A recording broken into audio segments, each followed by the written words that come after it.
Well, he scores every time he plays, you know, so it'd be nice if we had him every week. But he's a talented young guy. He's unique because he's got running back skills and receiver skills, and he's really physical, so you can use him as a blocker when you want to. And he's been through a lot, just nagging things here and there, and hopefully we can manage, keeping him on the field, because every time he plays, he's an explosive player for us that puts points up.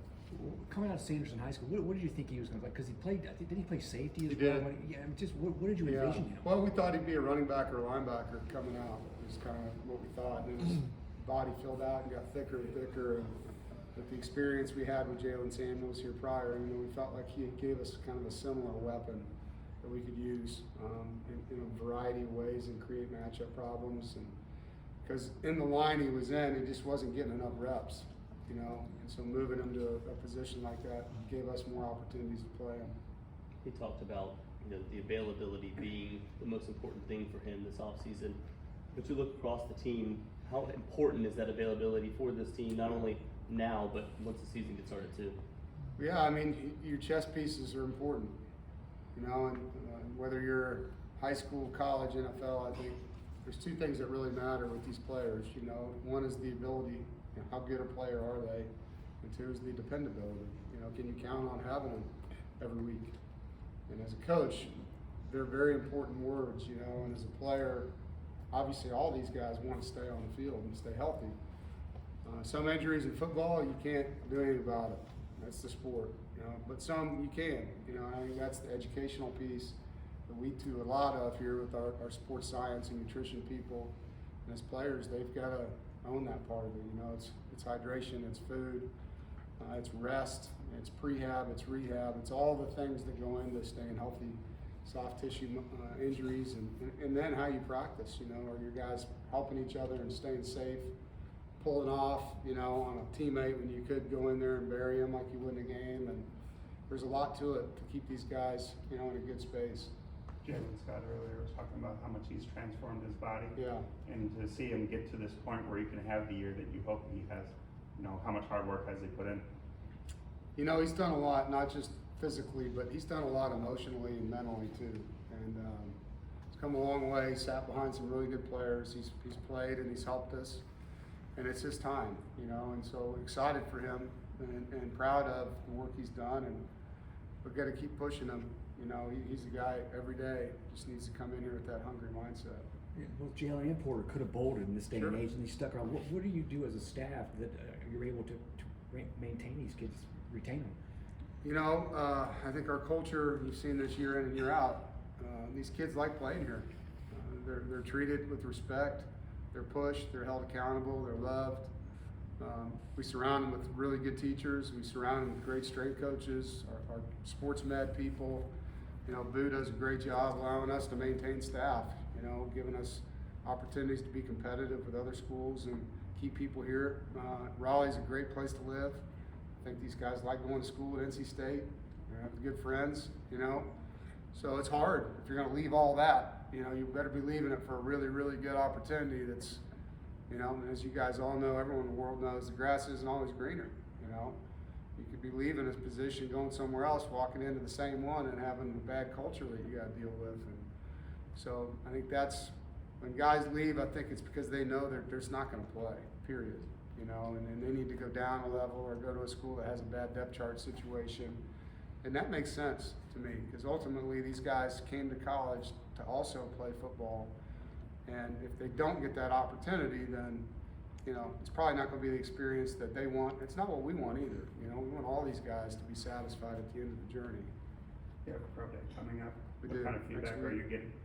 Yeah, probably get more this week. Last week we were on spring break, so it was pretty quiet. It was good to see Drake and Thayer just came in and just kind of talking to them about what they're hearing. And, the pro day is a big deal for a lot of our players. We don't have, like we did with Icky, you don't have that guy that is going to go right away. So a lot of these guys, where they fit in the draft will be determined by these measurables and these 40s and how high they jump and the drill work they go through. The interview piece I'm not worried about. Our guys will do a great job on the board, talking football, talking life.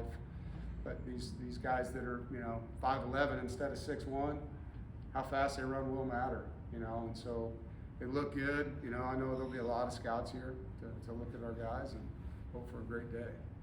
You have kind of said in the past that sometimes you have studied NFL draft measurables to basically recruit what you like out of high school. How much does that influence recruiting? Quite a bit, you know, the rubric we use for recruiting, the length, the hand size, you know, all the things you see in the pro day and the combines, they're listed above of the position group. So what the, you know, prototypical running back is, and all right, well, this guy's the same or bigger or smaller. It just gives us kind of a measuring stick. Fumble, all right? And so that's, you know, where we kind of, at the end of all things, we want length and speed. Like those are the two categories when you talk about what we're looking for. And over a long period of time, it's been a pretty good formula for us as far as development and producing the number of players we have, you know, that we're, I guess you'd say, ranked 3-star or lower. We're in the top 3 in college football for putting those guys in the NFL through our development. As you're watching these guys learn the new offense and learn the new concepts of these, you know, how much excitement do you see out of them, and how much excitement does it give you for them to see what they could possibly be in for this coming season? Well, you know, it's good as you cycle through the off season. They're excited to lift weights, and then as that goes for 7 weeks, they're ready to play football. You know. And, That's broken. okay. That's what you get. But they're ready to play, and it's exciting, you know, as coaches too, because we got hired to coach football. You know, that's what we're in this profession to do, is to mentor these guys on the field and teach them the game. And so for us, this is one of our favorite times of the year. So there's excitement on both coaching staff and players. You know, and the strength guys get to watch kind of the improvements that were gained in the off season and think about how they can help them get better before August. When the NFL guys maybe call you or contact you and ask you about Drake, and they might say, well, he didn't seem to be the tallest guy or the fastest. What do you tell them about just the immeasurables with him? So to me, measurables are important, but how you play the game is more important. And there are exceptions, and no different for us. We do not want a bunch of exceptions on our team, but the ones that you have, they need to be ballers, you know. And him and Tanner Engel are 2 examples of that. They're going to be a little shorter than they say. They're also going to be 2 of the best football players they could get. You know, and I think the film doesn't lie. You tell those guys to watch the film, put them on the grass and put them through drills, get them in a meeting and talk football.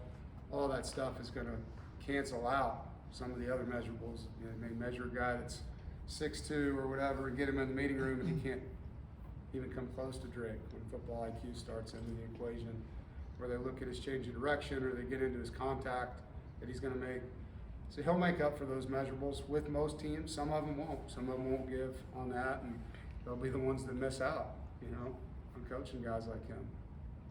Coach, this is kind of a unique recruiting period because you can actually have guys out at spring practice a lot more. Yeah. How does that help when you can actually have guys kind of seeing what you're telling them and pitching to them? I think it's great for the player, the recruit, you know, to hear the coach that's been recruiting them coach his guys, to pretend they're in the drills and see, you know, what kind of guy that guy is on the grass, how he's going to teach, do I fit with his personality, you know, because it's not just a how you doing phone call, it's I'm getting to watch him do his job. And for us, it's good. Like, these guys don't know, but we're watching them watch us, you know, like, does this guy pay attention or is he on Instagram during practice?